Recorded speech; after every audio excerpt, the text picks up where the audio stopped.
All right, so we're going to get started on the purchase and sale agreement. I know that Cheryl mentioned that she has a question about it. So if anything comes up that you guys have questions about it, I'm basically going to walk through some things that we are seeing, things that are coming on the horizon for you to be aware of, just to keep in mind. And we'll go from there. Sound good? Sounds good. All right, so you should now see the agreement contract to buy and sell real estate residential. Everybody see that? Give me a thumbs up if you do. Awesome. Okay, so make sure I turn off my notifications. Tends to get a little crazy. Okay, perfect. All right, so first part of it, it's one of the best things about, or one of the best ways to handle this is if you are presenting an offer, you can do a deed search through Charleston County pretty easily. It would be best to do that versus just going to the tax records. Those are really only, you can do it all three counties, I should say, versus going just to the tax records. Those are really only as accurate as the translation from the actual deed itself. So I'll actually do a broker minute. That's a good idea for a broker minute to do later this week on how to pull that up. But if you are presenting an offer, that's the best way to do it as far as getting the most accurate information for the sellers. And also another easy way or a good way to start the relationship is to contact the listing agent and say, hey, I'm showing this as the seller on there. Has anything changed with that? Anything I need to know? One thing that with contracts, this has actually come up quite a bit here in the last couple of weeks from I'm hearing from listing agents is they're not hearing from buyers agents really at all before they're getting offers. And I would say I would use the contract as one of the many ways to contact the listing agent before you submit an offer. Anything you can do to build that relationship will help with that. So this could be one of them, right? Make a list of questions. You could even, have a document that's templated that you send to the listing agent to say, hey, we're looking at putting in an offer. Anything in particular that we need to know, and I'll point out a couple different places in that. Definitions in the first paragraph, all pretty straightforward. A couple things to point out. Party is only the buyer and seller. This is not a real estate agent. We're not parties to the contract. The reason I bring that up is a lot of times if you are going to be giving your commission or purchasing anything for the client, home warranty, whatever that may be, that would not be part of the contract. That would be part of your agreement with your client. If you're a personal property and you are applying your commission to the purchase of the property or whatever it may be, you could reference it in here because you technically are a party to the contract, but it's actually would also be referenced in a separate document altogether. This is also one thing. Brokers are licensed South Carolina brokers in charge. They're associated real estate licensees and their sub-agents. So I point this out is because there's a couple documents, the release, the termination that say broker on there. Some brokers are a little more strict on this. They want to be the ones to sign them. I am not. You can sign where it says broker. Says it on your buyer's agency agreement, says it on a release, says it on the notices. To me, I'm happy to sign it if you would like me to. It just, it's not necessary, particularly that when I'm not the escrow agent. Before we were a little more strict on it, having been the escrow agent, I would like to see those before they go. So closing attorney is a closing attorney that the buyer picks. This does not have to be filled out for it to be a valid contract. They don't put someone on there. That does not change the really any effect of the contract. If they do add someone afterwards, everyone would have to initial it. So just keep that in mind. Effective date's the date that we go under contract. Good funds are the transfer the required amount of money at closing, and then time is all stipulated time is in South Carolina time. Time is of the essence, basically in bold. It says with respect to all provisions, this contract stipulating time, deadline, and performance period means that there's no reason that there's a time frame in here. And if you miss that time frame, you miss the contingency. You have the risk of the contingency dying or the contract dying with that time frame.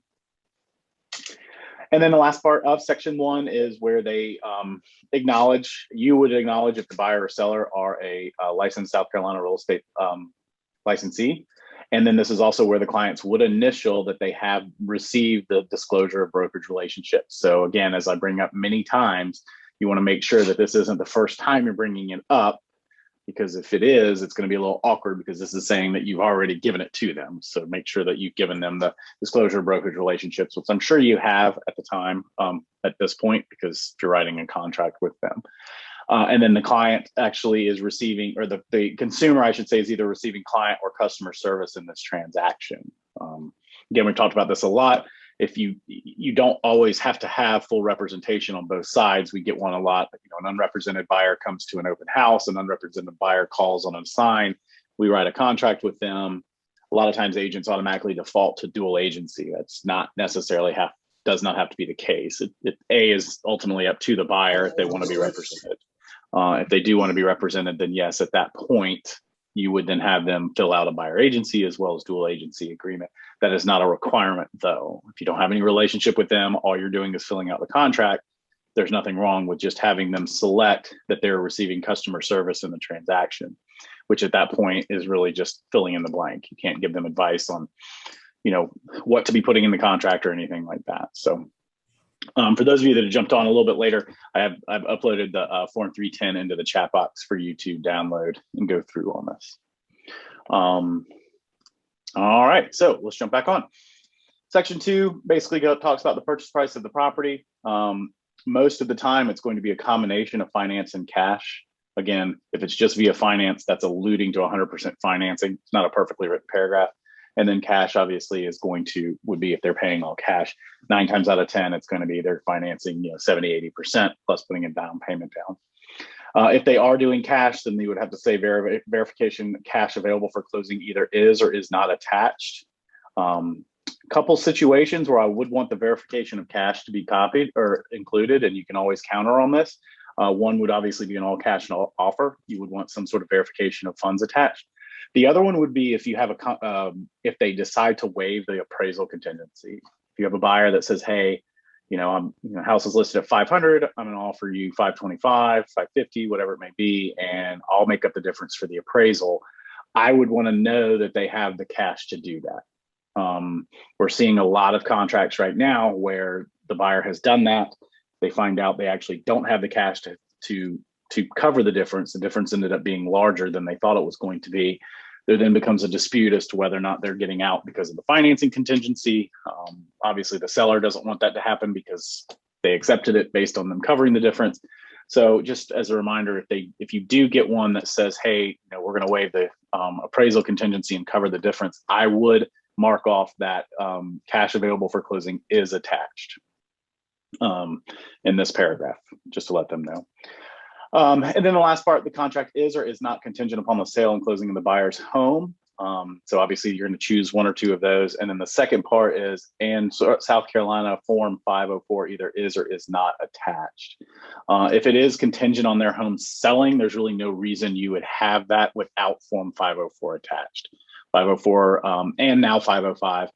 They work hand in hand. 504 talks about when the home is to be listed, when the home is to be under contract, what the buyer's responsibility is in marketing the property, and if they receive an offer. And it's a very, very clean cut map of what would happen in almost every situation. So as a listing agent, I'd absolutely want it in there. As a buyer's agent, it's not as important, but just from the interest of all parties being on the same page, yes, go ahead and have one. You don't want to get into a situation where you basically, if you don't have Form 504, you basically have until the closing date for them to get a closing as a contract as well as closing. And we all know if you're within 2 weeks of this closing date, they don't have a contract, the chances of them getting a contract and then closing are basically slim to none. And at that point, you've got like a lame duck 2 weeks where you're still under contract, but you know that there's no way they're going to perform on the contract. So it's important to have Form 504 on there. All right, Section 3. Section 3's got a lot of information in it that we will reference quite a bit whenever we have challenges with the contract. Basically, it's the description of the property that's being sold.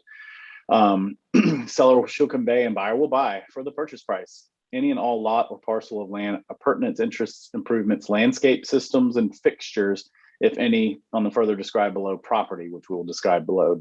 Seller agrees to maintain in operable condition the property and any personal property conveying in the same operable condition. I'm going to come back to that, including any landscaping, groundsing, agreed upon repairs or replacements from the effective date, subject to normal operable wear and tear. Buyer acknowledges the opportunity to inquire about the homeowners association issues, common area issues, condominium master deed, assigned parking areas, membership, lease issues, and financed equipment prior to signing the contract. Leasing issues and items and financed equipment, see adjustments. That we'll talk about during the adjustment part. So a couple things to break down on this. Number one, they're required to maintain an operable condition the property and any personal property conveying. So if you're a listing agent and you get an offer, and down here on the bottom, they're requesting a handful of personal property to be conveyed, the seller at that point in time would need to disclose any non-operable situation. For instance, a refrigerator and the ice maker doesn't work. So if they ask for the refrigerator, it'd probably be good at this time, if you haven't already, to disclose that the ice maker does not work. Because if you fast forward to closing, the ice maker doesn't work, at that point the seller is going to say, well, it was working before, or if it's not operating now, well, then this contract would say they needed to maintain it, normal operable wear and tear. Or they say, well, actually that ice maker hasn't worked in 5 years. And then the buyer's going to say, you should have disclosed that. I would have never ratified this offer. Now give me $2,500 for a new refrigerator. Which, who wins in that? I don't know, right? The point is let's have that conversation ahead of time. So just make sure when and by the way, this is happening a lot when people are quickly ratifying contracts and not even looking to see what personal property convey. So that example I just gave with the $2,500 is 100% a true story that's happening as we speak, where quite frankly, the seller didn't even realize that the refrigerator was in the contract because they signed it so quickly. As soon as they realized it was, they said, hey, we need to let them know that the ice maker has a little bit of an issue. Well, now the buyer's very upset, thinks that it's being, maliciously withheld, which it wasn't, but emotions are high. So the point is to make sure you're communicating any property that's conveyed from this contract has to be maintained in its current condition. If its current condition is not 100%, you need to disclose that early on so there's no misunderstanding. Joseph, is that a verbal Yes. disclosure or in writing? I would follow it up with an email, and I'd do it before ratifying it. I'd say, hey, before we sign all this and ratify it, we need to let you know, we're willing to do this. However, we just want to make, they're going to sign on this. They're willing to give you the refrigerator, but just want to let you know that it does not have a working ice maker. Now, of course, at that point in time, that's when they'll say, well, then fine, we're going to offer $2,500 less or something like that, which they may not. Quite frankly, in that time, they're less likely to push back on something like that than they are when they get 2 weeks out from closing and they think they're going to have to buy a new refrigerator. So the next part is where the buyer acknowledges the opportunity to inquire about the homeowners association issues, common area issues, common area master deed issues. So the challenge with this is if you go into a contract and repair procedure, you don't have really an out if you find out that the homeowners association is not favorable to you as a buyer. So if you go under contract, you've got a ratified contract and it's repair procedure. There's nothing in the repair procedure that will allow the buyer to get out of the contract because the homeowners association doesn't allow red doors or, isn't financially stable or whatever reason it may be. This technically how it's written says all of that information needs to be received up front. Now, this doesn't include disclosure things, right? So if there's an assessment in the association that should have been disclosed in the property disclosure, things like that, they would need to research that ahead of time. But if you do know of it, they obviously need to disclose it. But it's just important if you are looking into homeowners, into properties that are with an HOA or condominium or anything like that, they need to look at any of that ahead of time. Same goes with leases that they may have on the property, current rentals they may have on the property. All of that technically needs to be researched ahead of time. Now, the way to get around that is you have a due diligence contract, right? You don't go with repair procedure, but as we know, a lot of sellers are not accepting due diligence. They only want repair procedure. That's going to change in the next few months, but I'll talk about that when we get to the repair procedure or the repair section of the contract. This also does have to do with any leased property they would have on there. So if they do happen to have a solar panel system on the house, you want to make sure some of them have brand new HVACs. They may have actually leased the unit versus purchasing it. You want to find out what all is on that, maybe part of what they have to pay off at closing. We want to make sure there's no obligation that the buyer is inadvertently taking on with that. So then we go in, obviously the property description, address, city, zip. The first ones, the address, city, zip, county, tax map number are really the important ones. If you don't have the rest, when you put it, just dash it out or NA it. If you do receive a contract that doesn't have the complete everything on here and they're going to ratify everything else other than that, don't worry about filling those blanks out. But if you are countering, then it may be worth at that time filling those blanks in. But if you're just accepting the offer and the only thing you don't like about the offer is they've got some blanks, I don't know that I'd use that bandwidth to possibly have the buyer change their mind or find a different house or another offer come in that then creates an awkward situation. And then the last part is the personal property to convey anything that would go on there. You know, if you do have a long list, you can attach it and just have a list of the things that are on there. All right. Section 4 is the conveyance closing in possession. So closing occurs when the seller conveys the property to the buyer no later than 5 p.m. on or before whatever date this is. Keep in mind, 5 p.m. is until what time the seller owns the house.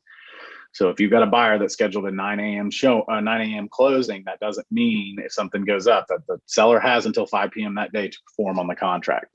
So the buyer can't just unilaterally decide, hey, we're going to close at 9. I'm not saying the seller can't. What I mean, though, is we have certain situations where the seller goes in, the buyer goes in the day of closing to do their final walkthrough at 8 in the morning for a 10 a.m. closing, and the seller is still cleaning out the house. And they're like, well, they're not out and they're not going to be out in time, so we're going to walk. Well, it's not an ideal situation, but it doesn't work that way. The seller has until the end of the day to close on that. Conveyance may be fee simple, subject to any all easements, reservations, rights of way. Basically, at that point, the final conveyance happens when the funds are transferred or the funds are sent that you have in there. If it does not close by 5, you basically do not have a contract anymore. It says the deed shall be delivered to the closing attorney's designated place on or before the closing date no later than 10 a.m. So this right here is showing that the deed actually can be delivered that morning. So if you obviously have it scheduled for before that, you may have a conflict. The thing to keep in mind if it gets, well, let me keep going through this. The other part that comes up, parties agree to use local attorney, seller shall convey possession of a vacant and reasonably clean property. Reasonably clean, please, I've got 9 people on here. I give you 9 different definitions of reasonably clean property, and they probably vary greatly. So if your buyer has an expectation of a property to be in a certain condition, you need to understand when you're going through this, explain to them, hey, just to let you know that if you want this to be in spick and span condition, we need to ask for it. Otherwise, it's reasonably clean. That's in the eyes of the beholder. You'd be surprised at what some people consider reasonably clean. Free of debris, along with all keys, codes, and remote controls, available documents, etc., and similar ownership items to the buyer at closing. If you have something come up that's last minute and they are going to have to push it, whatever happens, a lot of freak stuff comes up. You have to get an extension. If you don't have an extension to the closing date after 5 p.m. on that day, you do not have a valid contract anymore. It's an expired contract. What you don't want to do is get into a situation where it was an innocent, whatever happened, the buyer didn't get a document, or the seller, whatever reason, the mover got delayed, whatever it is, and you're going to close it a day. And for the most part, nobody's really upset. But then all of a sudden, somebody gets whispering in someone's ear that says, well, you no longer really have a contract. So if they really want you to close, then you've got some leverage to close because it wasn't your fault. The closing didn't happen. You just want to make sure you're always keeping your clients within contract on both ends. Joseph, Ernest. Whose job is it to provide the deed to the closing attorney? Whose responsibility typically? It would be based on who's doing the seller documents, right? So the closing attorney, if they're representing both sides, they would be the ones doing it. They get the deed, in time. If the seller had separate representation, which we're seeing a lot of now, it would be that attorney to have it to them. And it's a good thing to do. I mean, I've been saying this for quite some time now, that get sellers to have separate representation, and get those attorneys working quickly. Let's not wait to the last minute. Let's go ahead and pull the deed to make sure we don't have any issues on there. A couple things that are popping up now. We've had a couple of errors issues. That doesn't happen too much. Forbearance stuff that, again, typically can be worked out, but kind of, if the seller isn't really aware that, oh, wait, my forbearance actually has to be paid back. We don't want that surprise happening a couple of weeks before closing. So it would be good to get, their attorney pushed on that pretty quickly. All right, section 5, earnest money. So earnest money can be written into 3 different ways. The total amount of the earnest money is the first line here, and then it can be either accompanying the offer or will be paid by 6 p.m. on blank date. Unless you actually are submitting the earnest money to the escrow agent when you're submitting the offer, you will want to select this second option here, right? So today's the 27th, I'm submitting the offer. I would have in here that the $1,000 of earnest money will be paid by 6 p.m. on the 29th, right? It gives me to the end of the day on Wednesday to get the earnest money to the attorney's office, which would allow enough time to be, back and forth, have some negotiations, whatever it may be. This obviously is going to come in the form of a check, cash, or other, wire, etc., Venmo, to be credited to the buyer at closing or dispersed only as parties agree in writing into the court. They also authorize at this point whoever is going to be the escrow agent. The escrow agent typically is going to be the closing attorney that is representing the buyer. There are still some companies that hold, or real estate companies that hold earnest money, but for the most part, most companies are going to not holding escrow money. Parties direct the escrow agent to communicate reasonable information confirming receipt and status of the earnest money upon the broker request.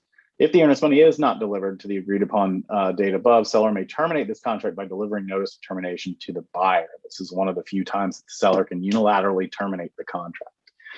So a couple of things on this. Number one, we've moved the escrow receipt document from conditionally required to not required, because we're finding that A, it's getting confusing, and B, it's getting really hard for escrow agents to provide us any sort of proof that they've received the earnest money because they don't have documentation or whatever it is. You still are required to turn in a copy of the earnest money check to have that on there.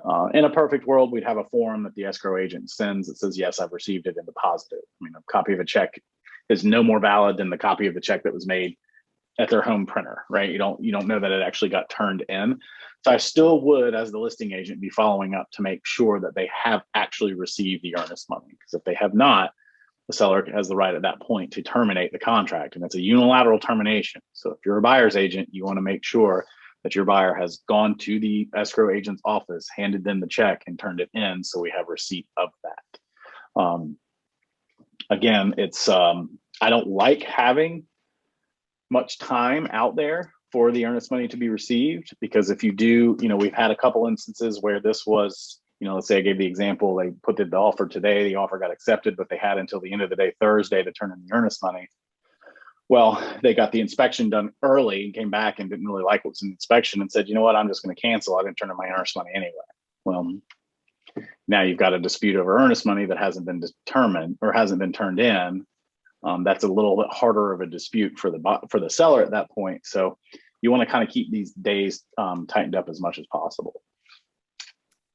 Joseph, yes. I've seen in the notes where they ask for the earnest money check, a copy of the earnest money check to accompany the offer.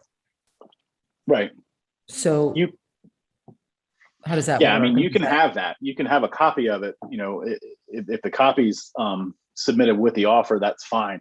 Is it being turned in though? Right. If they that's just when you want to make sure that if they did send it, then I would want verification from whoever they put on here that they actually received it. Right. So they send the check when they make the offer. It's not required, but the onus is on the seller's agent just to make sure that took place. There's nothing in writing that says they have to. You just follow up, say, hey, can you let me know that it's actually deposited?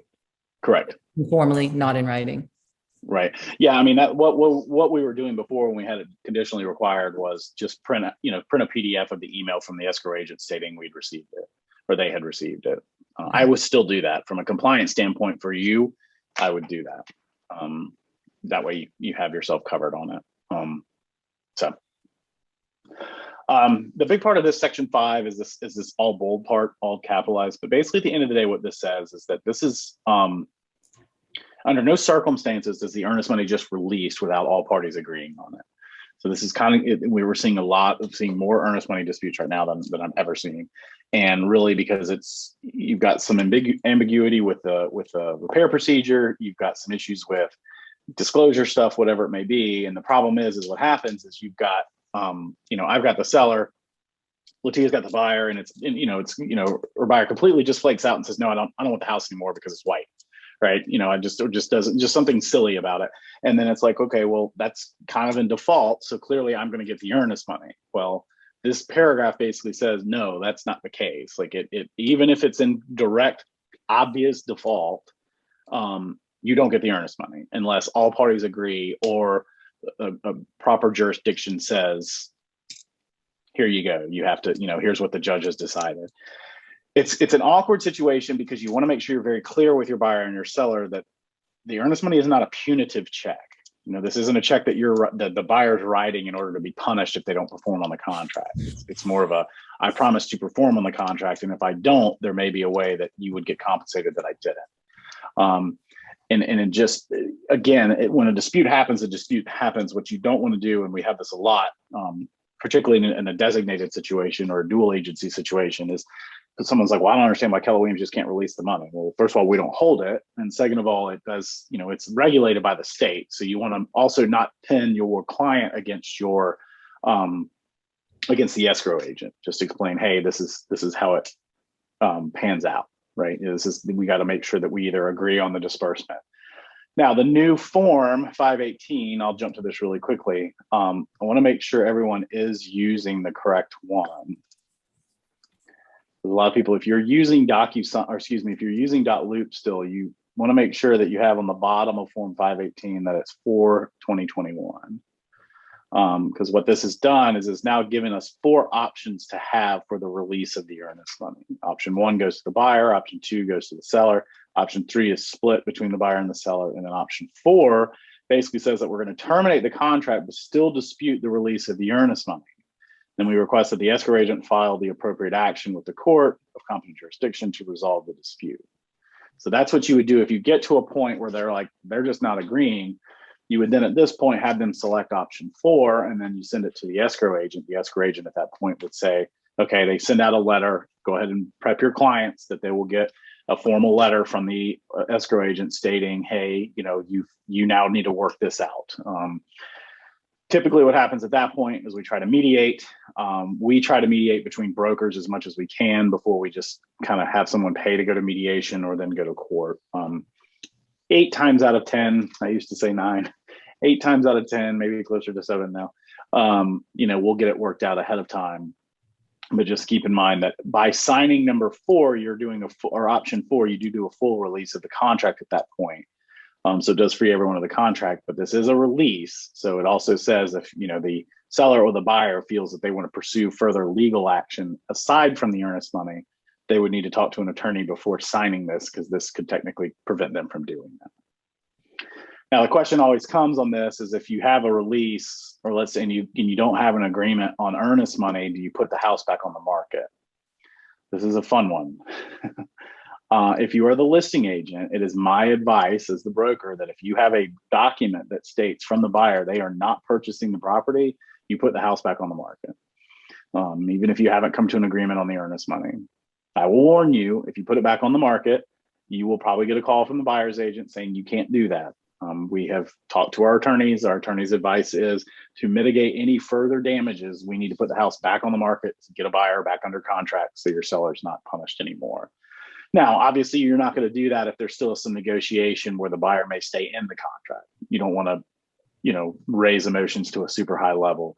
But there are some companies locally, they're starting to change a little bit. We're currently dealing with one of them right now where they are putting their house back on the market, but there are some large, very reputable companies, this is zero judgment on them, that do not feel that the house can go back on the market until there's a signed release, and we don't agree. So as a listing agent, your fiduciary responsibility would be to get that home back on the market and get it sold. Could there be further legal ramifications should the buyer pursue something and put sort of some lis pendens on the property? Yes, if we feel it's getting to that point, obviously they would be talking to attorneys at that point in time. All right, so paragraph 6, I'm going to go through kind of quickly. This is basically the transaction costs. This is where it talks about what the transaction costs would be for each the buyer and the seller.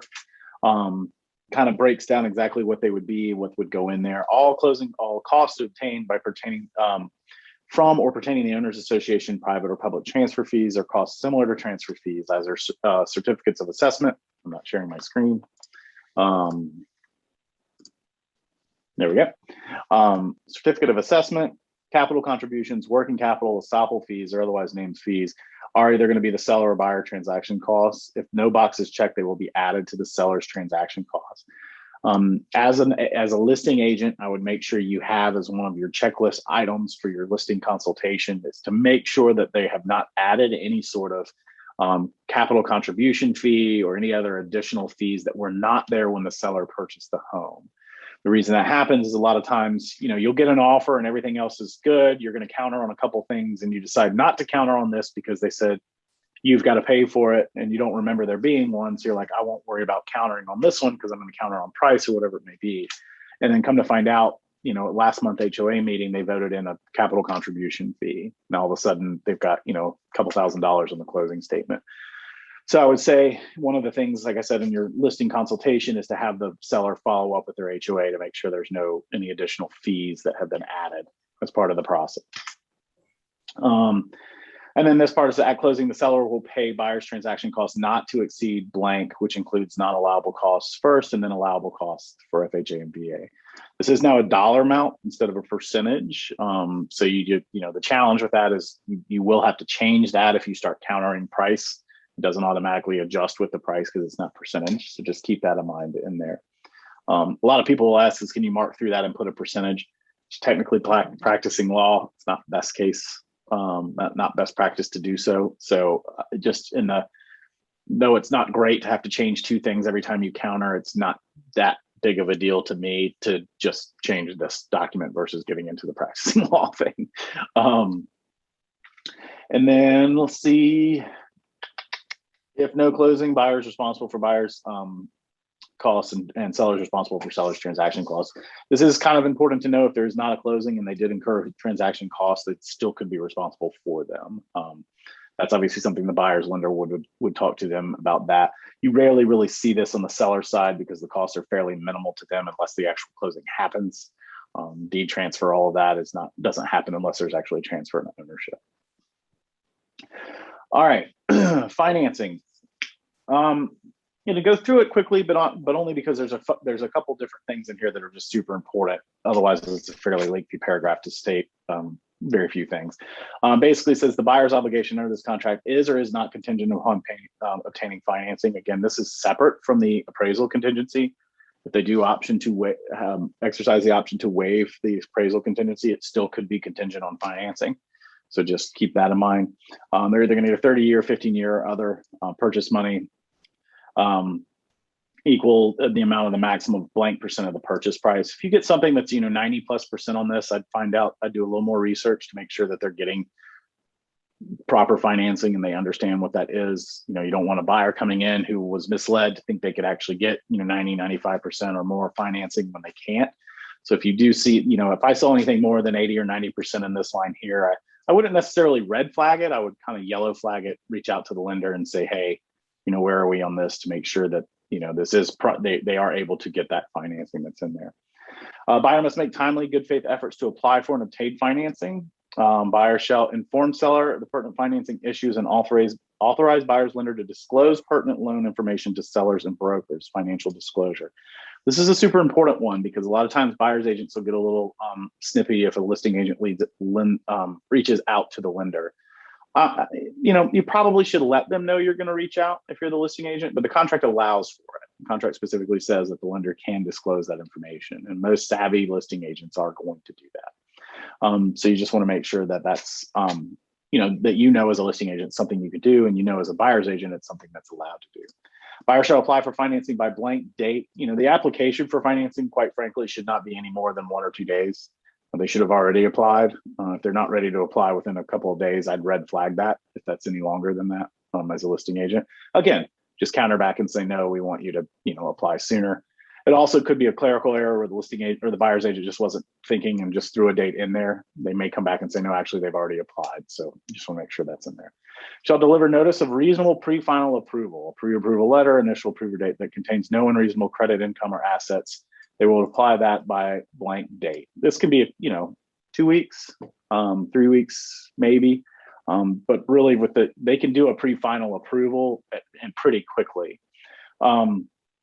Here's the basic thing to explain to the sellers, which is this line here. Final loan approval occurs when the lender funds the loan.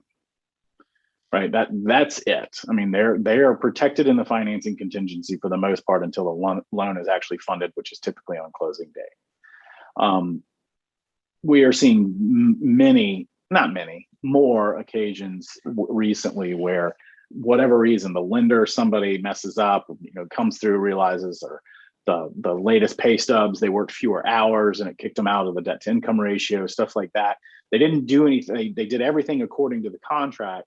That just for whatever reason, it got kicked at the last minute, and the financing contingency allows for that, right? So just want to prepare your sellers for it.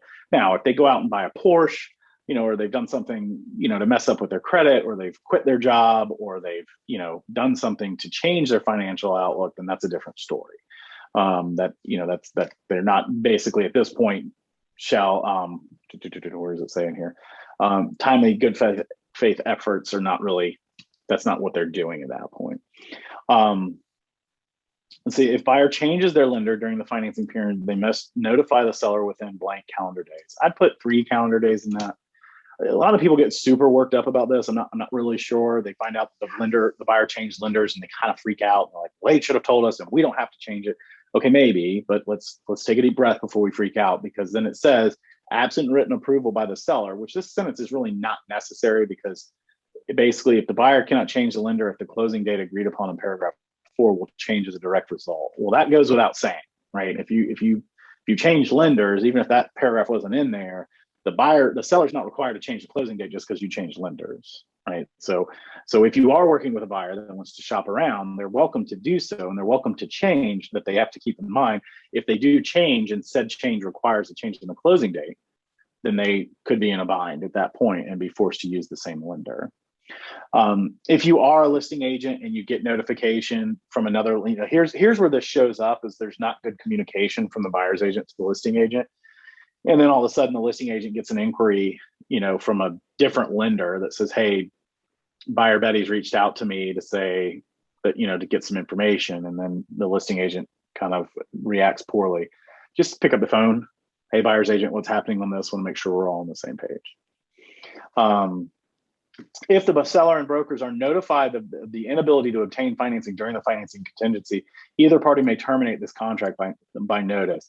So yeah, this is another one. If you get, then this is kind of what's shown up a little bit too, is we had a buyer basically under contract with one of our listings that their current lender said, hey, we can't finance them. Like, they let us know we can't do it.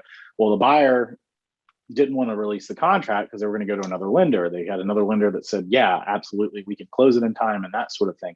Creates a little bit of a gray area. Technically, per the contract, the seller can terminate the contract at that point in time. So again, that's where communication is going to be key. But if you do receive any sort of notice that the buyer cannot receive financing, you then at that point can terminate the contract. And it would be our advice as their representative to the seller to terminate the contract. You've got a buyer that can't have financing.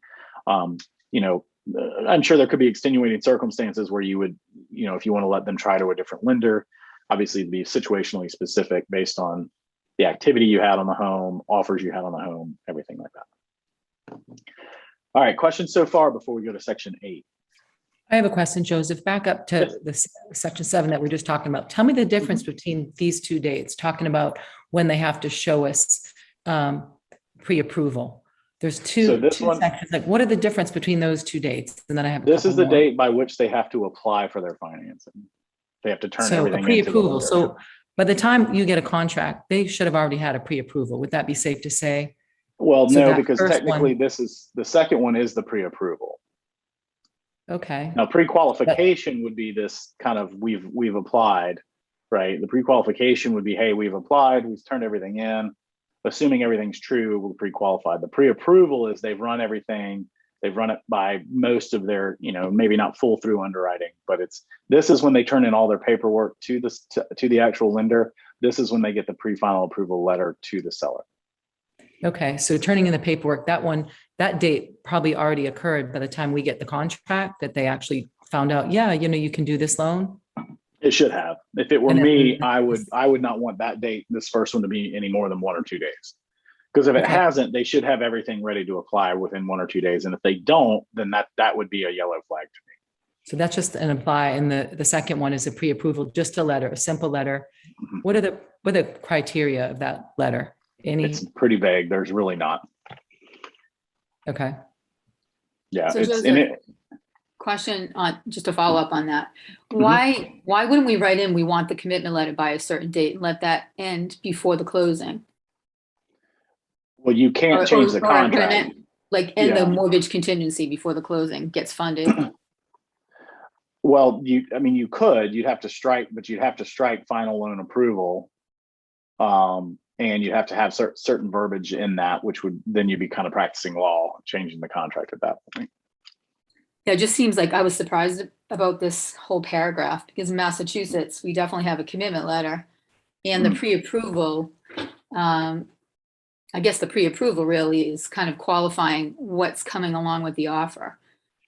So it right, and this was so recently changed too. So this one would be a hard argument against SCR. Basically, how it was before, and one of the reasons that it was changed was because it was not really giving any out, so to speak, for the buyer. When there wasn't anything they were quote unquote doing wrong. Okay. It's not a wonderfully written paragraph.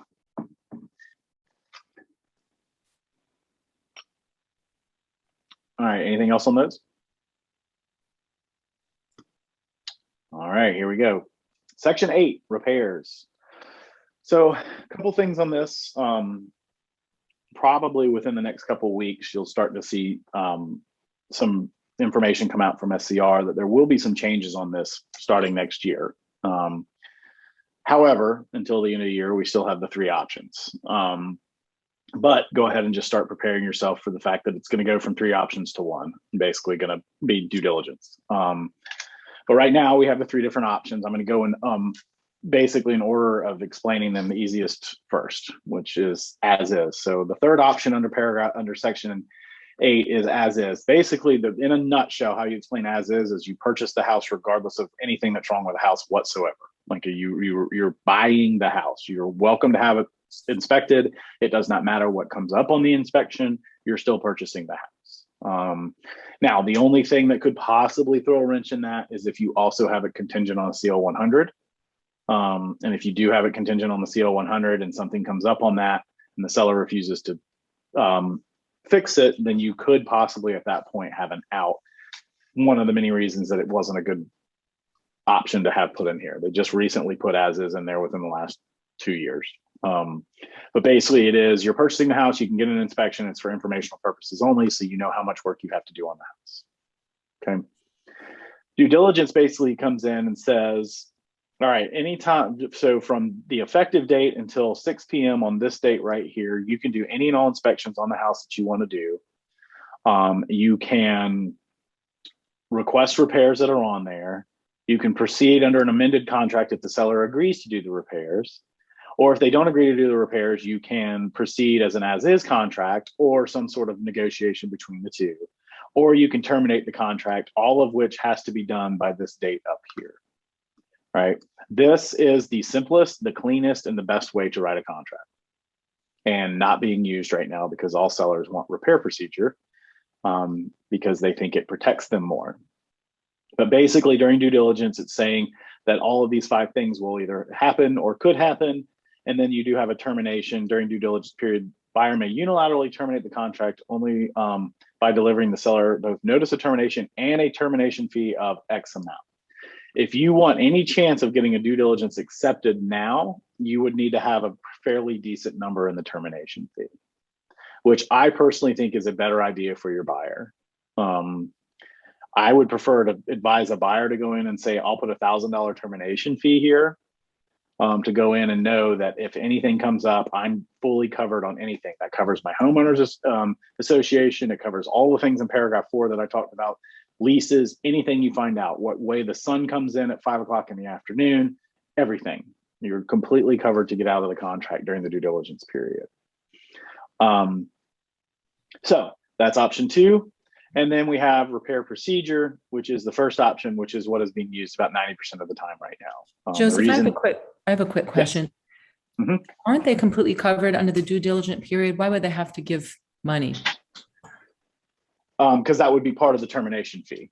They don't have to do it, but if you want a seller to accept it right now instead of repair procedure, you would probably need to do it. Okay.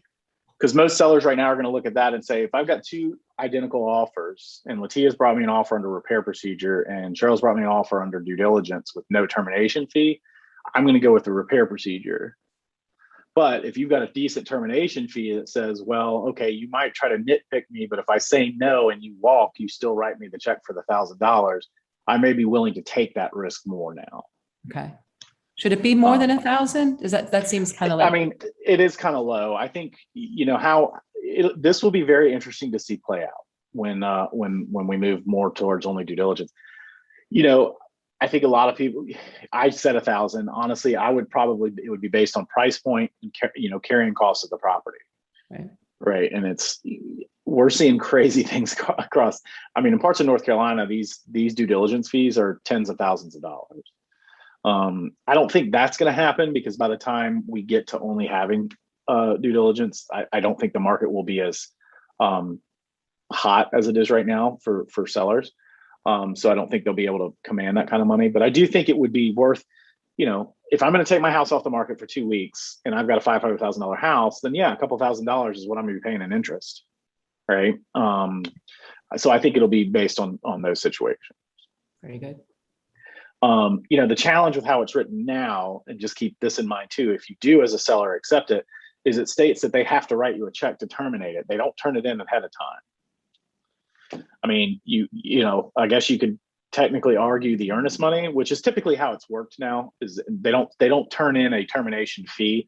They basically do a notice of termination, and then they have the release splitting the earnest money with whatever the termination fee is, if they had one in there.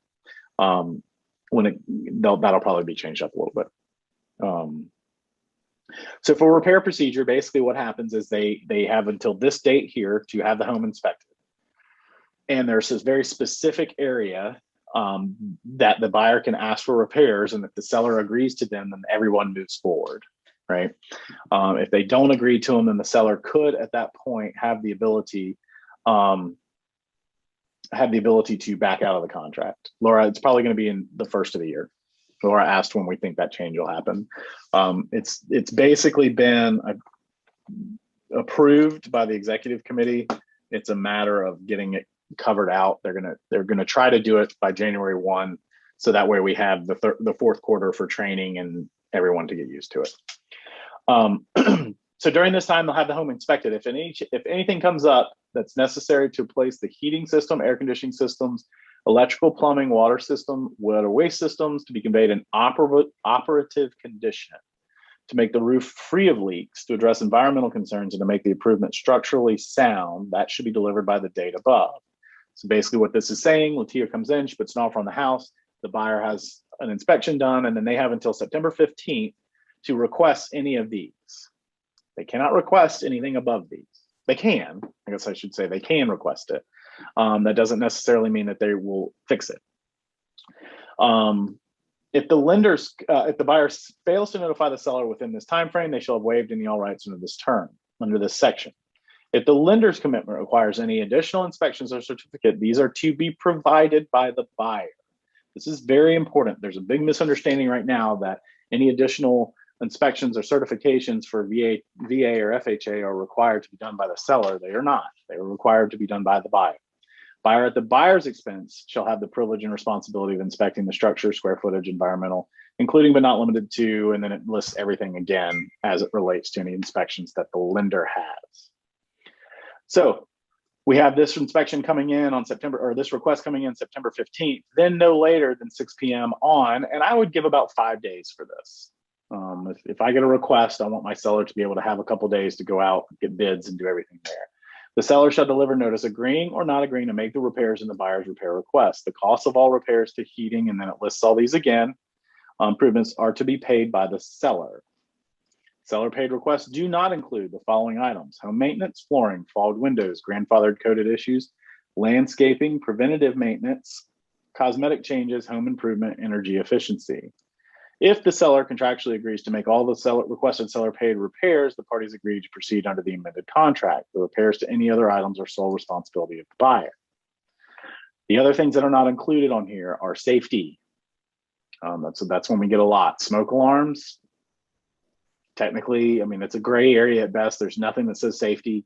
It says fogged windows. Another gray area would be functioning windows that open or close. A lot of people say that's required for safety. Safety is not part of repair procedure. It is not a great paragraph. It's one of the reasons that why we're one of 2 states that still has anything like it, and why they're entertaining getting rid of it. Because what's happening is a lot of people are coming from out of the area, and they're coming in and they're like, this doesn't make any sense. So for instance, if you go back to this, electrical systems, well, what if you have a pool? Is the electric pump on the pool part of your electrical system? Buyer says yes, seller says no. Well, now you just have an argument, right? That's not, I mean, that's, and now you've gotten in the emotion of what the contract really wants versus what would go in there. So if you have a pool, you want to make sure that, hey, the electrical system of a pool, I would argue, is part of the electrical system of the property, because if you go back to the description of property in paragraph 3, any and all lot and parcel of land, appurtenant interests, improvements, landscape systems, and fixtures, right? So again, it seems fairly clear, but it's not. So we just want to make sure that we're communicating as much as possible. Plumbing, again, is the irrigation system part of plumbing? Yeah, I had a question. Okay. Joseph. Wouldn't that kind of contradict, like, if somebody had like a FHA or a VA loan a little bit? Because I know they kind of stress on safety, right, with FHA loans. We'll see, and therein lies the challenge with part of this is FHA and VA. For instance, VA, if you've got a deck that's more than 18 inches off the ground outside and doesn't have a railing, they're going to require a railing, right? Well, that in this is not required per the repair procedure. And it specifically states right here, buyer at buyer's expense will have the privilege and responsibility of inspecting that if the lender's commitment requires any of it. And over time, there's been an expectation that the seller pays it, and it doesn't state that. So does it contradict it? I'd hesitate to use the word contradict, but it doesn't make it pretty. I mean, if you've got an FHA or VA loan coming in, you're just going to want to have a lot of communication with the buyer's agent and with your seller to say, hey, they're probably going to require some of these that are in. Because let's fast forward, Christy, it's a great question. Let's fast forward to due diligence, right? If you just use due diligence, well, if you're already out of your due diligence period, but you've still got your financing contingency, it really becomes another negotiation item. And a lot of times FHA and VA buyers are using most of their capital for the closing. So they may not have that money to do those repairs, whereas the seller may have it in there. So it does open it up for more discussion, yes. Okay, because that was going to be my next question too, about the due diligence as well for FHA and a VA loan. Yeah, so when we get, we'll come back to that when we get to the appraisal side of things, because that will kind of read into that a little bit more, but I'll make sure I cover that then. Okay, thanks. I have another question, Joseph. So wouldn't it be moot to argue, like, whether, say, the pool is electrical? If you ask for it, they can agree or disagree to do it. So whether it's their responsibility or not, or say a fog window, it's not included, but if they ask for it, either way, they have the ability to say yes or no. Well, they do, but if they say no and it is covered in this paragraph, then the buyer technically can cancel the contract under repair procedure. They can say no and not be penalized, right? So well, you can say no to everything except if it's listed and still be a valid contract. And they couldn't get out of it. Yes. Okay. Yeah, technically. I mean, that's there. And then therein lies the problem. Here's where we're seeing this show up most frequently. 35-year-old roof, but it's not leaking, right? 35-year-old HVAC, but it's operating even though it looks like it's hanging on rusted bolts about to fall through the attic. I mean, all of these things are happening, and it's like you're not. And oh, by the way, the buyer's paid $12,000 over list price. They waived the appraisal contingency, and all of these things. This is where it's really starting to rear its ugly head. And I get it. I mean, I get it from a buyer standpoint. If you come in and you probably just got beat up on your house that you sold up north because they didn't have this repair procedure, and then you come down here, and I'd say up north, like North Carolina, like it's not, and so it's one of the reasons that they're looking at removing. So if the seller does not timely respond per above or does not agree to make the seller paid request, the buyer shall within 2 calendar days choose one of the following options. Really quickly, this 2 calendar days is up for debate. So it says 2 calendar days per above. So per above would be when the seller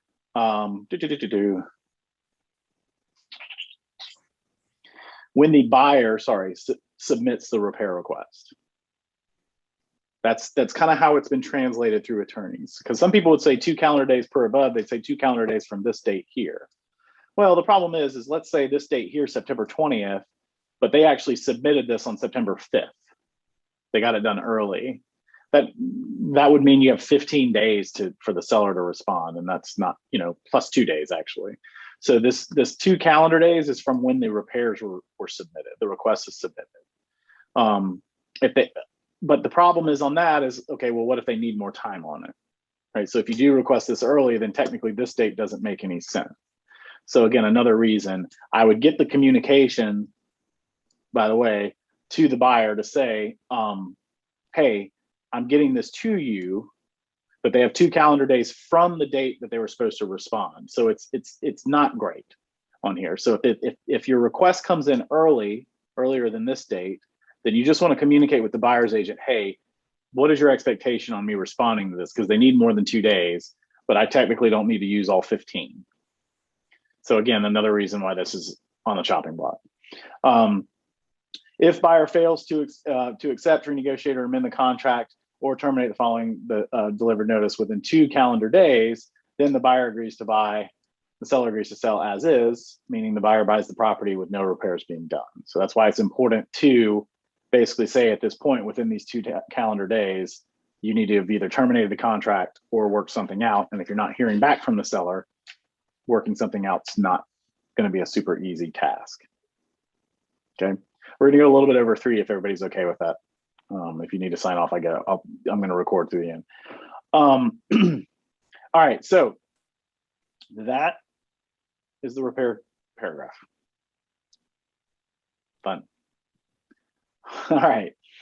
Section 9, inspection, reinspection rights. Buyer and South Carolina licensed insured inspectors reasonably perform any reasonable, ultimately non-destructive examination and make record of the property with reasonable notice to the seller through closing. So basically this is saying that they have, per the paragraph prior to this, they have the right to have the property inspected, ultimately non-destructive examination of the property. Sellers will make the property accessible for inspection, not unreasonably withhold access unless otherwise agreed upon in writing by sellers. Sellers will grant the buyer the right to perform a final walkthrough inspection of the property within 48 hours prior to the closing date. Seller will keep all utilities operational through closing unless otherwise agreed. Couple things on this one. If you are using repair procedure, you do not need to use the repair request addendum. The repair request addendum actually is specifically written for due diligence. The reason I point that out is because this already stipulates when the final walkthrough will be due, will be held, which is within 48 hours of closing. Now, again, it says the final walkthrough will be held within 48 hours of closing. It does not state everything will be done within 48 hours of closing, right? Technically, you still have until the actual closing to get everything done. Now, if you use the repair addendum, that does tighten those dates up a little bit. Just keep that in mind. But this is important to let them know, because a lot of times if they want to come out 2 or 3 days before closing, whatever it may be, the sellers, I mean, let's be honest, we've all moved. I've never been ready to move ever, let alone 3 or 4 days ahead of closing, right? So just keep that in mind when you're setting your expectations for your buyer. Hey, we'll go within 48 hours of closing. The rest of, seller grants buyer permission to connect utilities. That rarely would happen. Buyer will hold harmless, indemnify, pay damage and attorney's fees to sellers and brokers for all claims, injuries, and damages arising out of the exercise of these inspection rights. Seller will hold harmless, indemnify, pay damage are the same thing. Basically, if they're having the home inspected or repaired and anybody gets hurt, they're going to hold harmless all parties involved. There's still a risk that you would be, if your buyer's going into the house to inspect it, you need to cautiously tell them that, hey, if you're not an inspector, let them go do it. We actually had one a couple of years ago, probably 3 years ago. Buyer walked through to do an inspection of the attic, stepped through the attic and fell through. Turned around and sued everyone, including Keller Williams. Made a decent amount of money. So if you do have a buyer that wants to do their own inspections, just advise them that they need to proceed with caution. Joseph, question. Yes. Is that a Shelley leak issue? I'm just kidding. It's like I moved here 1.5 years ago, but the only thing that I really know how to do is file an injury claim. Or to retain for injury purposes. Right. All right. So appraised value contract is contingent upon the appraised property being valued according to the lender's appraisal or other appraisal as agreed upon by the parties, or the purchase price or higher. If the parties are made aware that the appraisal value is less than the purchase price and the seller delivers notice to the buyer within 5 calendar days of closing, whichever is earliest, of an amendment to reduce the purchase price of the appraised value, the parties agree to proceed to closing under the terms of the contract, amended by the appraised value. If seller is aware and refuses to reduce the stated value, buyer may proceed to closing or terminate the contract by delivering termination to the seller. So basically what this means is seller gets the appraisal back and the appraisal is low. The seller within 5 days of closing or within 5 calendar days of closing or the appraised time, whichever's earliest, they can send an amended price reduction of the appraised value. And at that point, the buyer will still, everybody will move forward. It's a unilateral decision to make. So you've got the property under contract for 450, appraisal comes in at 425, the seller sends an amendment over, says, I'll accept 425, all other terms the same, not changing closing costs or anything like that. Then the buyer will proceed to closing and there will be no issue. The seller refuses to change the price or tries to renegotiate, the buyer at that point can terminate. And then the second part is the contract is not contingent upon the property value at an appraised value according to a lender's appraisal or otherwise appraisal agreed upon by the parties for the purchase price or more. If they do opt for this one, then at that point, I would ask, that's what I said earlier, I would ask for proof of funds that they can cover the difference. Joseph, can we ask, are we allowed to ask what the appraised value was? Well, I know we're allowed to ask. Is that you're allowed to frowned upon? ask? I don't know that there's anywhere that, I mean, you'll see it at closing. There's nothing that stipulates one way or the other though. Okay. And it would, because I didn't mention this earlier. If you look at section 8, it says upon seller's request, the buyer will provide a copy of the inspection report. There is a stipulation that states that the seller has to provide, the buyer has to provide a copy of the inspection report to the seller, but it doesn't Not state the that for inspection, appraisal. the appraisal. Correct. Yeah. I was stating it does say this earlier on the inspection report. So since it doesn't say it for the appraisal, again, you can ask. I guess there's nothing that says they'd be required to. Okay. Joseph, you said we see it at the closing, the appraisal value. Mhm. Where would that be? Is that In the documentation, they would have the closing in there. no, the appraised value? I thought you said it at the closing, you'll see the appraised value. Yeah, they would have the appraisal as part of the closing documentation. Okay. See that. Okay. All right, paragraph 11 is the wood infestation report. Again, this is not a requirement of the contract. However, if it is in the contract, the lender will more than likely require it. But this is where you're saying the property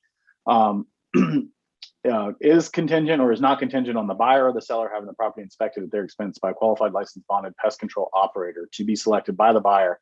And then the buyer or seller shall deliver timely notice, shall deliver closing of the wood infestation report no earlier than 30 days prior to the closing and no later than blank days prior to the closing. If you're representing a buyer, I always recommend that you have them pick it, them pay for it. I mean, this is their inspector. You want them representing, and then you have the seller obviously remedy it. If the wood infestation report reveals the presence indicating damage of termite infestation or other wood destroying organisms, seller shall remedy such deficiencies and shall furnish the buyer with a CL 100 wood infestation report by a qualified licensed bonded pest control operator, dated no earlier than 30 calendar days prior to the closing. If the seller does not do this, then the buyer can accept the property in its present condition, negotiate with the seller for payments or treatment, or terminate the contract by delivering the notice of termination. Typically, this first one is not always allowed because the lender will want it fixed. Now, we have had situations where the lender can also say you can just strike the contingency altogether, which that can be done as well. But this basically operates the same way as repair procedure does, in that if anything comes up in this inspection, the buyer has the right to address it. And if they do address it, then the seller has the right to address it. If they do address it, then everyone moves forward to close it. Joseph, so tell me what the termite bond does. You know, what the difference between the termite bond and what the difference is in getting this. Wouldn't this suffice to make sure? Not necessarily. The termite bond is basically a bond that the company put on the house to say, hey, we've inspected the house, we've treated the house, and if anything comes up from our, that our lack of, or that our treatment should have prevented, then we'll be responsible for the repair. Okay, so that's why people ask for it and we ask our seller for it. So they can say, hey, they've been covered, they've been getting service. It goes from Right. this date to this date. They're up to, basically, we're up to date with our termite service. Is that safe to say? It is, but I don't know that I would do that in lieu of getting this inspection. For Right, instance, not in lieu, but I was correct. just trying to figure out why is one important and why is the Yeah, other one? it's, you know, having a bond could help in this situation. Let's say you get an inspection out there and they come up with, you know, some damage, moisture damage, or whatever it may be, then the bond could cover it, right? So it helps the seller in the situation. There are a lot of times too, though, where, you know, bonds have a lot of fine print in them, from personal experience. You know, it's, well, yeah, we bonded the house, but this was clearly, you know, damage that happened prior to us bonding the house. It's like, okay, well, how do you really do that? So that's why I would be cautioned on the value of a bond in lieu of this, which I know is not what you're asking. I just want to put that out there. But if they did get an inspection that said, hey, you know, there's some active damage or whatever it may be, a lot of times having the bond will cover that. They just have their inspection company go out there. That does bring up a good point, though. If your seller puts on there that there's a termite bond on the property, do not, on the property disclosure statement, do not let them let it lapse. And if they do let it lapse, you need to let the buyers know or amend the property disclosure before going under contract. We've had a lot of situations where it was disclosed that there was a termite bond on the property. Property went on the market in January. That lapsed in February. Property, you know, went under contract in February after the fact. And seller was like, oh yeah, I forgot that I let it lapse. Well, they've disclosed that they were providing, or that they had one. So they may be responsible for getting a new one to transfer it over. Now, if you have one and there's a transfer fee to transfer it over, it doesn't mean they're responsible as the seller to pay the transfer fee, but the buyer could pay it. So just, you know, if they do disclose it, make sure it's still up to date. That brings me to another question on that transfer fee. So my buyer that I just had, their bond was in place from February to February. And I actually just closed today. And so then that transfer fee, then the remaining amount goes back to the buyer, the seller, those additional months, October, November, December, January, or they just get covered automatically? I think it would depend on what that looks like, on how it's structured. Okay. There probably is the transfer fee at that point. I don't think it works like, for round numbers, if it were $500 and they, you know, bought it on July 1, I don't think $250 goes back to the seller for the remaining coverage. I think it's just, you have coverage for a year. If you want that coverage to transfer to the next buyer, you have to pay a transfer fee. Okay. So it really would be nothing on my end as the agent to have to supply. It would just be them calling the company and asking. Yeah. Okay. Yep. Well, you could give them that information, but it's not, you know, there's nothing in the contract that stipulates it, other than unless it was structured as a year coverage for $500 and they just would prorate them the difference. But I don't think that's how termite bonds are typically written. Okay. Paragraph 12, basically a disclosure paragraph that says survey, title examination, elevation insurance. We recommend the buyer have the property surveyed, the title examined, you know, all the stuff in there, most of which is done by the attorney. Surveys typically are not done. It is a recommendation to have it done, though, for their coverage on there. I'm not sharing screen.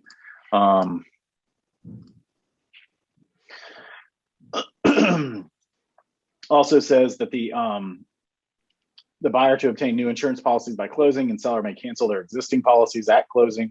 Flood insurance, if required by the lender or buyer's option, shall be assigned to buyer with permission of carrier. Another thing on that too, from a insurance disclosure on the property disclosure form, there is a disclosure of flood insurance. If it's required and you put on there that it's not, the seller could have some responsibility on having to then pay for that.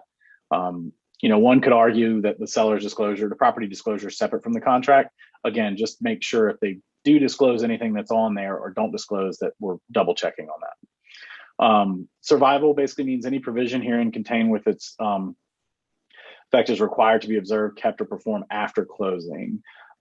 Again, you really lose all leverage when you close, though. I mean, this technically is saying, hey, you know, we're going to replace the windows. We've agreed to do it, but there's a back order on the windows. They don't come in until 2 weeks after closing.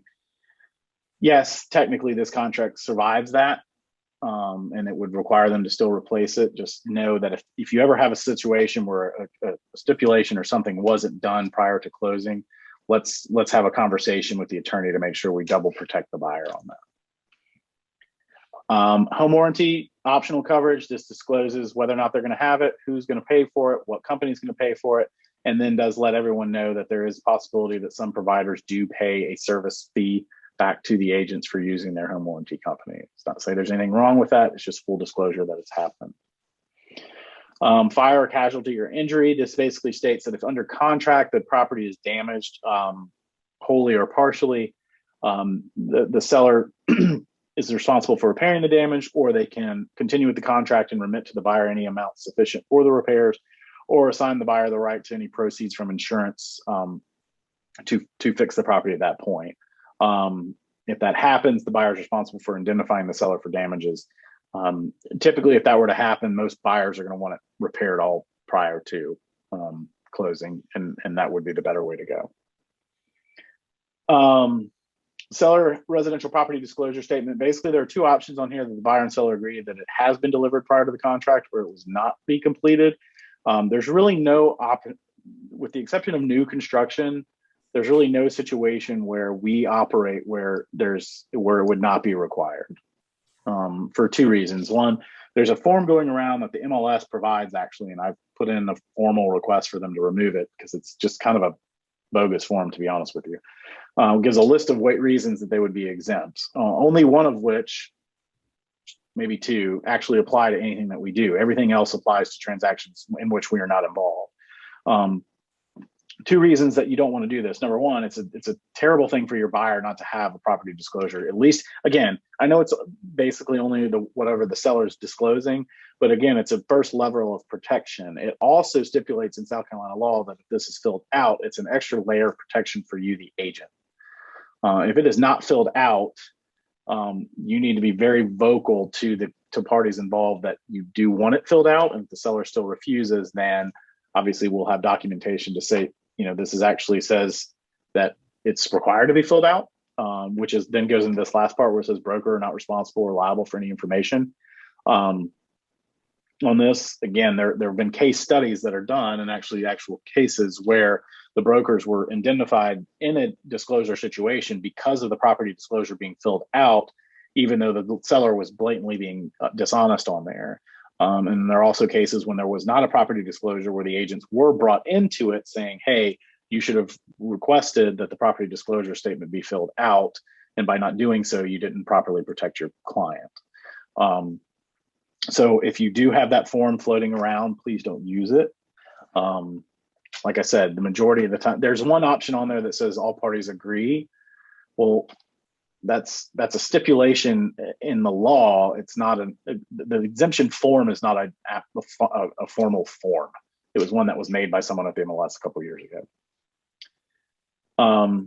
Lead-based paint. In the event the house was built prior to 1978, it may contain lead-based paint hazards, and the parties agree to sign the disclosure and information of lead-based paint. Sex offender criminal information. The parties agree the brokers are not responsible for obtaining or disclosing information regarding crime or sex offenders in the area. The buyer may obtain this information themselves.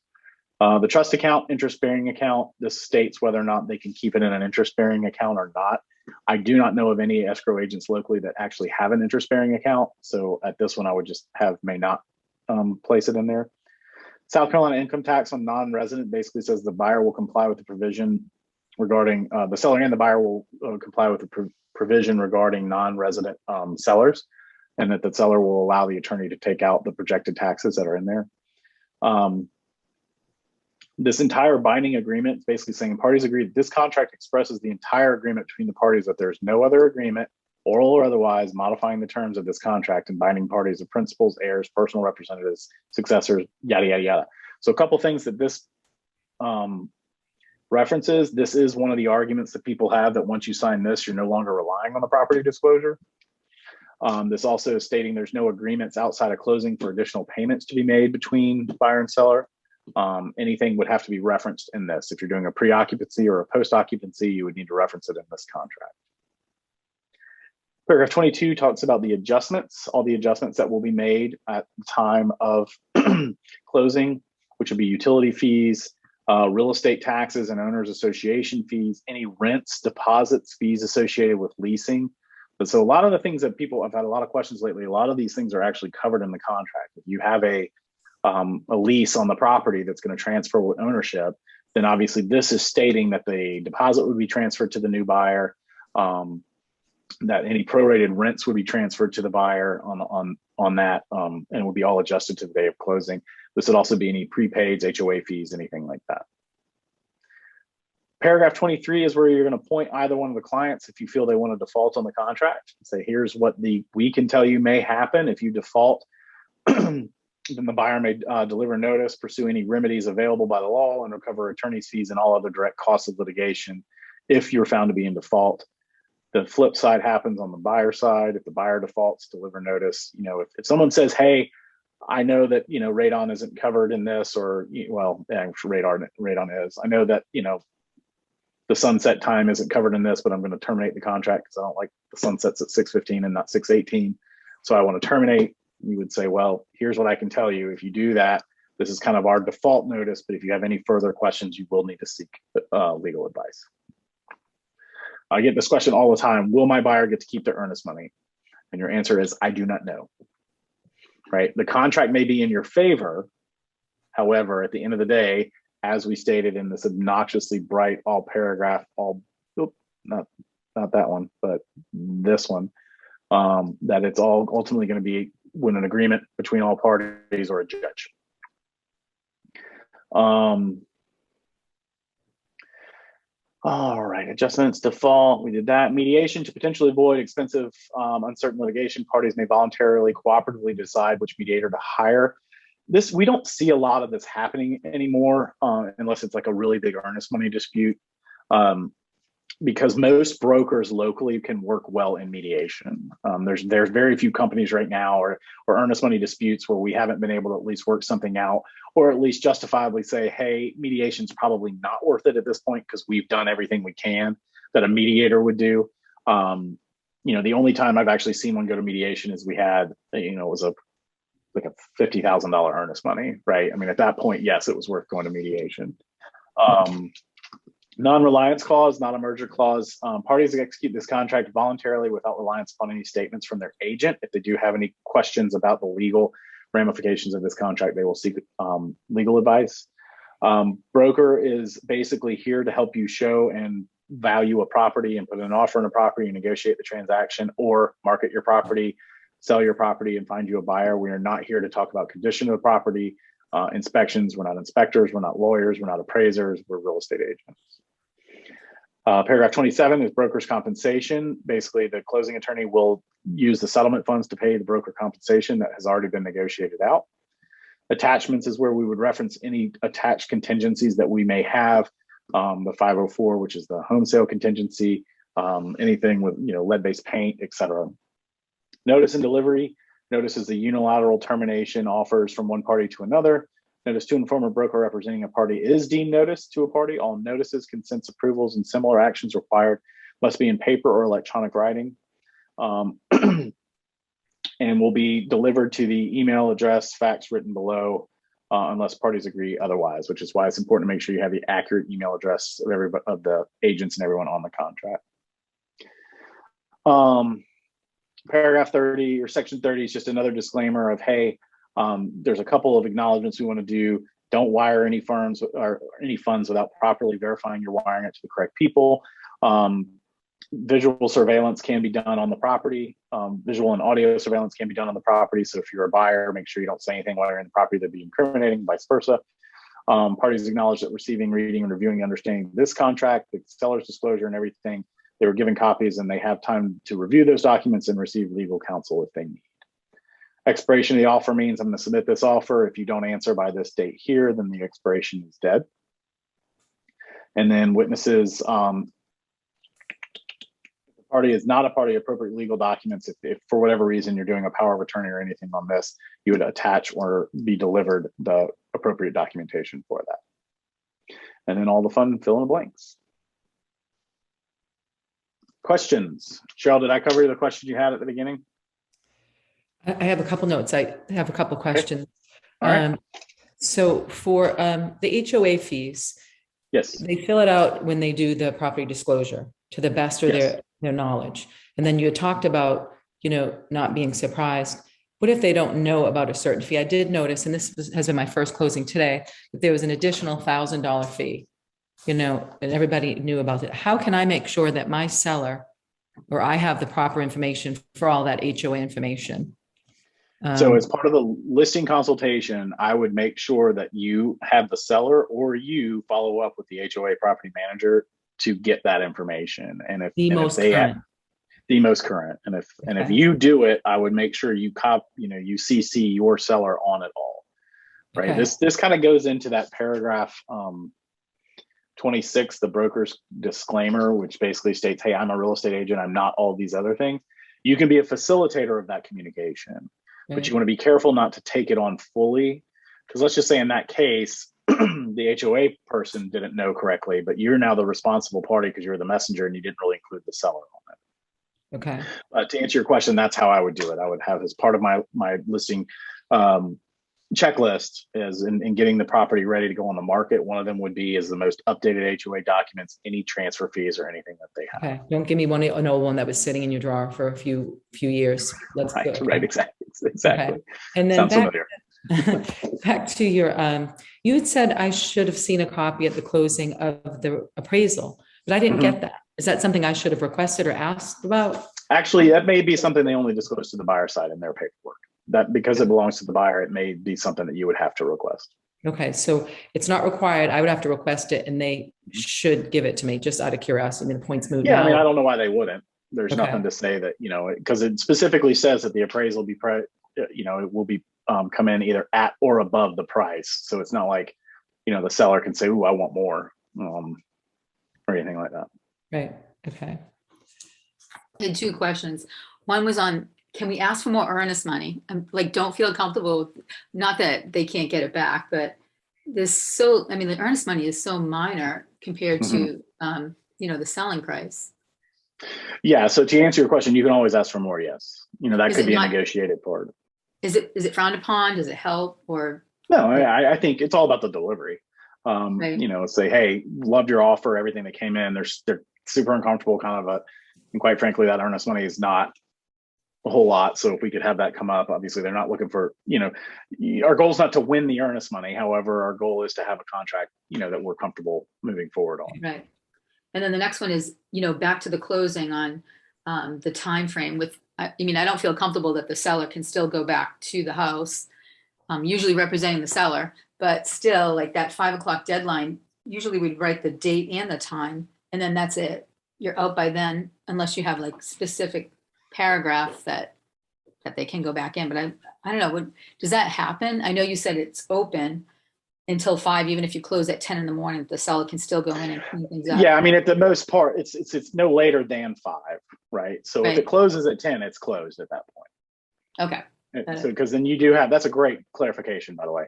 It doesn't mean that they have until 5 to go do anything. If they do close earlier, then everyone's opted to close early.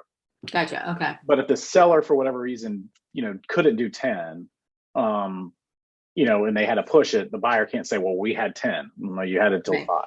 But if Okay. they did close at 10, correct. No, the seller's, it's now the buyer's house. But Gotcha. they can't go back out there. Great question. Joseph, Yeah. in a case of dual agency, let's say you are doing open house and you get an offer, that's a dual agency, right? If Well, you're sitting for somebody from your company on an open house.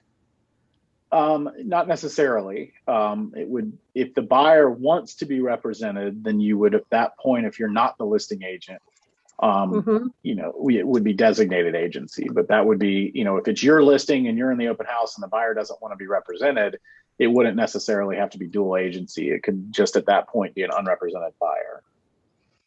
Okay. I was wondering, you would be still using this form of contract, right?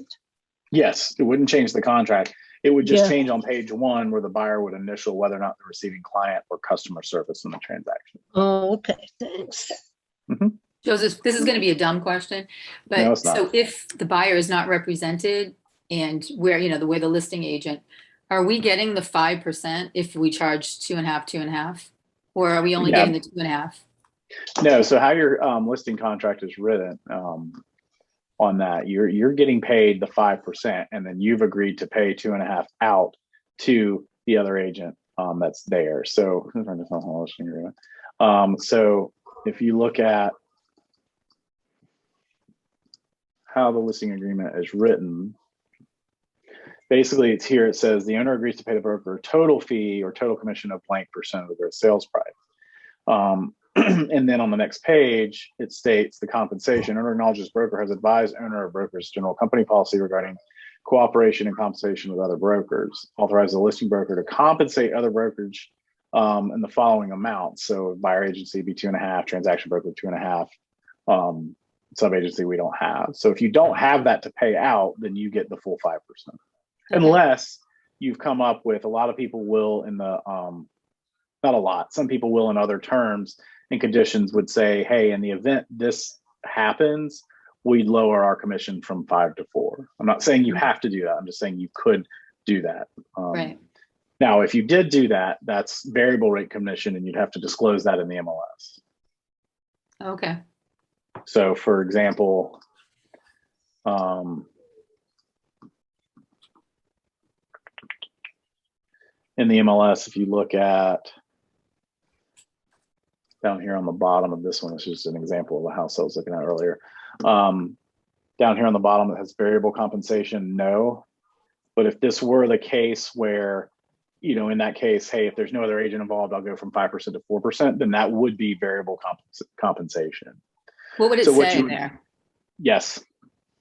Oh, just say yes. Okay. Yeah, it's not super detailed disclosure. So what you would want to do then, if you're going in to put an offer on that house, you would just want to call the listing agent and say, hey, notice you've got variable compensation on there. Are any of the other competing offers unrepresented? Would that affect the variable rate compensation? Okay, great. Because at that point, what you do with that information is you go back to your buyer and say, hey, what this is telling me is that if there's an unrepresented buyer who's putting in an offer, that seller will actually make a little more with that buyer. So we may want to pad our number a little bit more. Right. So would you recommend them putting that in? Variable rate? Right. Well, you have to if it is variable rate. Yeah, I'm just saying, would you, like, just starting the listing, not knowing that might be a situation, do people typically add a variable rate to it? Oh, you're talking about like if they put it in the offer? No, I'm just saying as a listing agent, going out, would I automatically consider that all the time? Because it has to be a yes or no, right? Yeah, I mean, it would have to be either it's considered all the time or not. Now, if there's a situation where you change your commission based on a specific negotiation, that's not variable rate. Right. I meant like every time I go to list a house for somebody is what I meant. That's up to you. I mean, that's up to your business practice as to whether or not you would want to do that. Okay. There's a strong argument that would say, if you give a variable rate commission options, you're more than likely statistically to get the listing. So if you came in and said, hey, Marie, I've got my standard rate is 6% that I would offer. In the event I represent both sides or there's no other agent, then I would go to 5%, obviously. So there'd be an opportunity for you to save a little bit of money and actually some motivation for me to make a little bit more money. Yeah. A lot of times just having that flexibility will, in that point, may be what solidifies the listing for you. Right. And then of course you'd have to disclose it. 90% of buyers are represented by an agent. So it doesn't necessarily, probably wouldn't affect it that much. Right. Okay. Thanks. Mm-hmm. Great questions. Any other questions? Can you just talk one more second about due diligence and repair procedure? It would seem to me that due diligence would be the only one that you would pick because it seems to cover everything, where repair procedure is just specific, which you sort of alluded to that. So why would someone really pick that? Because sellers are just, because it's such a seller's market right now, sellers are saying they're not even going to entertain due diligence. So let's just say it wasn't this market. Like, why wouldn't you just do due diligence? Why even bother to check the other? Because that seems like it covers everything, like in a 100%. There isn't a reason that you would, in my opinion, from a buyer's agent standpoint, there's no reason to use anything other than due diligence. Okay. It's just the market's kind of driving that a little bit. If you honestly, if I were to filter all my email responses from the South Carolina Associated Realtors attorney, 90% of them would say, well, the best route would have been to go due diligence on this. Like, well, great, they didn't. But it just really is. And if you think about it, just from a general transaction, the good news is after due diligence is over, you're good, right? You know exactly what you've agreed upon. You've got the CO 100, but I mean, that's still pretty cut and dry. But there really isn't a reason that you would want to, which is why I would encourage, if you want to start using it now more, it just would be something that you would have to get your buyers to put some more skin in the game. I like the date though on the repair procedure. There's no date in the due diligence, which is what everything has to be done by the specific date. It's like, here we go. Everything's done, negotiated, everything. So that would be the advantage then of then checking that one, because the date factor where the due diligence doesn't. Okay. Yeah. So,